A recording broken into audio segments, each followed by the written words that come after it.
Liberty is one of the most well-known American national monuments. The statue was originally thought of at a dinner party in Paris, France in 1865.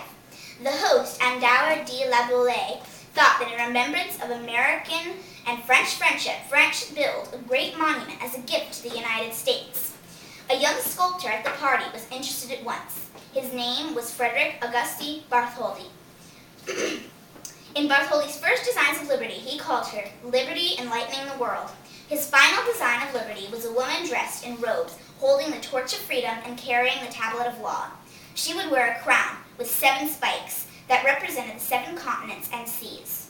In 1871, Bartholdi traveled to America to drum up support for liberty and to scope out the spot she would stand. He chose Bedloe's Island in New York Harbor.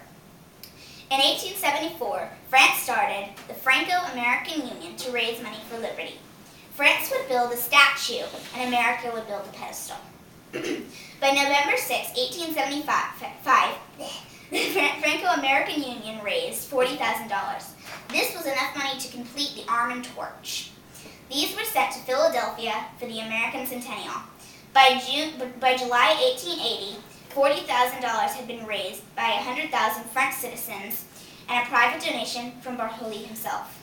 This was enough to complete the statue. They started from the toes up. Bartholdi asked Alexandre Gustave Eiffel to design the framework. Sheets of copper, 3 32-inch thick, 350 total, covered the iron, wood, and plaster framework. The copper itself weighed 100 tons. The statue took 2.5 years to complete. In August 1883, the head was put into place. Liberty was finished. Now it was America's turn to build the pedestal. The Americans formed the American Committee to raise money. They sold statues of Liberty, sponsored fairs, theatrical events, and benefit concerts. But all the work they put in, they only raised $2,000, and they halted work. A young poet named Emma Lazarus wrote a poem about the Statue of Liberty that she called The New Colossus. This poem was to be placed on the pedestal, and it was done. Because the pedestal was taking so long, impatient Bartholdi ordered the statue to be shipped to America. It took 214 crates to hold the 350 pieces she was separated into. Newspaper editor Joseph Pulitzer came to the rescue and said to the people of America, "Donate your dimes, nickels, and pennies for the Statue of Liberty, and I will print your names on the front page of my newspaper."